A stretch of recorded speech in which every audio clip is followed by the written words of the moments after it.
So, my husband's parents covered the cost of all his schooling and the down payment for his first apartment. In return, my husband told his parents that they could retire and enjoy their pension because he would do the same for his younger sister.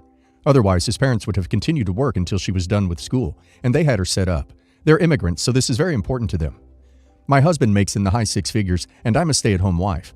He has covered the cost of her undergrad, and now law school for her, and bought her an apartment in that city because she plans to work there later. Sister got engaged a few months ago, but her fiancé is a doctor doing his residency. My husband doesn't want them to wait to start their life by waiting until they can actually afford to pay for their own wedding. So he has given them a pretty big budget so they can start planning. I'm upset about this because I think this expands beyond his promise to his parents and is being unfair to my own siblings. When my younger brother was trying to buy an apartment, my husband would not pitch in. When my sister was going to school, my husband didn't pitch in. He apparently only has money to help his own family, even though he expects me to treat his sister as my own. He won't treat my siblings as his own. He said that paying for the wedding was a tacit part of his promise because obviously the bride's parents cover most of the cost of a wedding. I told him his sister and her fiancé are more than prepared to be able to cover their own wedding after all the support he's given them. Am I the a-hole? You're the a-hole. Sorry, but he promised his parents, and it sounds like you were well aware of the commitment he made to his family before you got married. He did not make such a promise to your family. Would it be nice if he was as generous to your family as his? Yes, especially as you are a stay-at-home mom. You can indicate that at some point you'd like to join the workforce so you can help your family out, and he can bear the burden of childcare. But he is under no obligation to help your siblings out. You're the a-hole. What is stopping you from using your own income to pay for your brother and sister? What makes it your husband's responsibility to cover college or real estate for your family? That's on you, lady. Better get to work. He is entitled to help his family so long as the family unit he created with you and any children you have is not suffering. His generosity is an ode to your family. That's a lot of gold digger talk. Your sister-in-law is not the mooch. You are. If you're so entitled to his money, get a job so you can understand what it means to earn for a living. They're his family. He can do what he wants. Also, his parents paid for everything of his. Bet you weren't complaining when you were inhaling all the free stuff. All he's doing is giving back. He can do that. Also, how stupid of you to think that your siblings would be the same as his. If you want to give them stuff, get off your lazy butt and earn money. Your siblings aren't entitled to his. I, male, have 2 daughters, Dina, 19 female, and Penny, 25 female. They don't have such a close relationship, as they're from different mothers, and only at 18 years old, Penny came to live with me fully. When I bought my house, 3-bedroom, 3-bath, 5 years ago, Penny got the biggest room as she was the oldest, and Dina got the smallest. In fact, the rooms are exactly the same size, but Penny's has its own bathroom. Penny recently decided to move to a big city to get better job opportunities in her area, and moved in with a friend. She comes home every 1 month and stays for the weekend.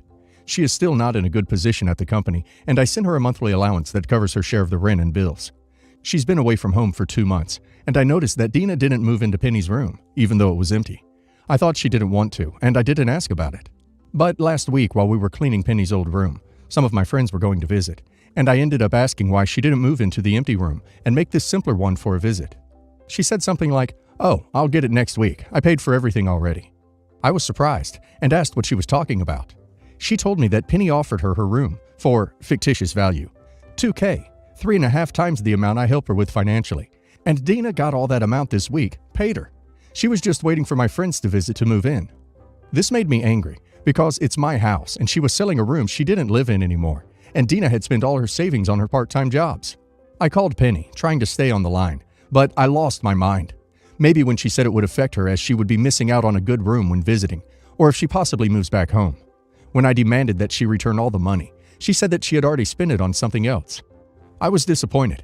I said that the room would be Dina's, as she had manipulated her sister. Said I was fine with. I was more than okay to not continue helping financially, as she had received $2,000 in hands, and she would not be welcomed coming home until she returned the full amount to her sister, and just then I think about helping again. She started to cry, saying that I was being an extremist, and that she needed my help, because her mother was not in a position to help. Other than that it was her room, and she could do whatever she wanted, and needed money, main reason why she charged. Well, it even got to my ex calling me an a-hole and saying I went too far. Am I the a-hole? Not the a-hole. Your little girl is living way beyond her means. I wonder if she even has a job. Something is up that she is scamming so hard. You need to find out where she works and do a surprise visit, just to see if she actually has a job. Not the a-hole. Penny is no longer a resident, so not entitled to the room. Also, she has no ownership rights because she is not an owner nor a resident. Penny is an a-hole. Restitution to Dina should be made by whatever means you deem necessary. Your ex is an a-hole as well. Not the a-hole. Penny's actions were terrible, so she deserves the consequences. As a minimum, I'd be diverting Penny's allowance to Dina until she gets her money back. I do wonder, though, why Dina didn't say anything about this to you and agreed to pay the money. Surely 19 is old enough to know better. My girlfriend wanted a custom-engraved leather belt or something called red-bottom shoes for her birthday. I worked extra hours and cut back on stuff the past month so I could get her both. Even though I placed the orders almost a full month before her birthday, there were some problems, and the shoes were going to arrive the day after her birthday, and the belt a couple of days after that. I told her that her big major present was delayed, and she was okay with it. We had dinner with her parents and family for her birthday, and I didn't want to be completely empty-handed and look like a bad boyfriend, so I got her some smaller placeholder gifts so she'd have something to open for me on her actual birthday. I got her a couple of small squishy mellows with a bag of her favorite chocolates. She looked really disappointed when she opened my present, and one of her uncles kind of chuckled and went, "Ooh, looks like someone's on the couch tonight." I explained that my big gift to her was late, and this was just so she had something to open on her day, and I thought she'd like it. My girlfriend asked why I didn't get her something off her holiday list, and I told her because those items are all expensive, and I already spent $700 on her birthday gifts. If I got her one of those items now, I wouldn't be able to afford holiday gifts for her. When I was leaving, her dad gave me some money and told me to go pick up one of those items on her holiday list, because as her boyfriend, I should be willing to go all out for her birthday and holiday with gifts, if I'm serious about being with her, and he expected more of me. I was so embarrassed I told him thanks anyway, but I'd figure something out. He must have told her what happened because now she and her dad think I'm not serious about her, since I wouldn't take the money to get her a different gift. Am I the a-hole? Not the a-hole. Think twice before committing yourself to that family. If she can't wait a day or two for her really generous big gifts, and her dad would rather throw money at you than let her have even a day or two of discomfort, that's no bueno. Someone is spoiled. Not the a-hole. You couldn't control the delivery, and she should be happy you've spent $700 on the gifts at all. I would be like, whoa, if my partner spent that much money on 2 gifts. The fact she pouted even though you made her aware that her gifts would be late makes her a bit spoiled, really.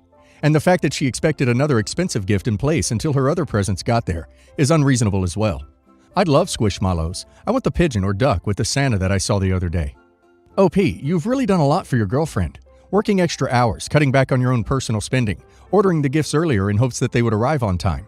You've gone above and beyond to show her that you love and appreciate her, and want her to feel special on her birthday. What's more is you let her know in advance that her big gifts are on their way, but will be a day or two late. This is no fault of your own. You also got her some cute small gifts to open on her actual birthday, and she still somehow was disappointed anyway. OP, you've done nothing wrong here, and I think your girlfriend has some seriously unrealistic expectations that are probably fueled by the way her family treats her birthdays and holidays. It would be a really good idea to sit her down and talk through this with her. You don't have the same means as her father, and you already made a big investment into her birthday. I know we all have our different love languages, but your relationship shouldn't revolve around how many expensive things you're able to buy for her. If your partner is unable to appreciate the effort you've put into getting her the gifts she wanted for her birthday, even if they're a couple days late, there is someone out there who will. You are absolutely not the a-hole here. My husband and I have 2 daughters. Let's call them Emma, 32 female, and Sam, 29 female. My husband died of a stroke 2 years ago, and he left everything to me. I'm rewriting my will as well in case something happens to me. Originally, everything was split 50-50 between the girls, but now I'm splitting about 80-20 in favor of Emma. Emma has ADHD and isn't doing great in life. In those days, everyone just assumed she was lazy, and she didn't get the help children today get until she was in her teens. She just managed to finish high school and is working at a retail store as a stalker. It's backbreaking, and she doesn't have much in the way of savings or anything. Her car was her father's when he passed. Sam works in tech as a project manager, and her husband is a doctor. They live in a $1 million house and have 2 kids. I'm not worried about Sam. She's always been very capable and excelled at everything. She was always the overachiever, and I don't think she needs help financially. Her and her husband probably take home $500K after taxes a year. I want Emma to inherit the house and car when I pass. I think it will be good for her because she can live in it or sell it and buy another one. Sam will be fine, and her husband have several houses and a summer home. But Sam is angry with me because I've made it clear that Emma gets most of our belongings. The bank savings and stocks will go to Sam, but if I live to 80s, she won't have too much, probably 20 to 30% of what the house is worth. But I think it's fair because she's doing much better. Sam called me to yell at me, saying I'm favoring Emma. I reminded her of how much worse off Emma is than her, but she said since they were both my daughters, she should get things 50-50, or it's favoritism. She reminded me that growing up, we always spent more on Emma than her. But that's because she was at the top of her class while Emma was failing. I put Emma in extra tutoring and the like because she needed it more. She said I should will half of the inheritance to her children for college funds, but I reminded her she makes more and can save for them. I told her it's not about me favoring Emma over her, but Emma is worse off, and she will be fine, which resulted in her hanging up and refusing to come over for Christmas.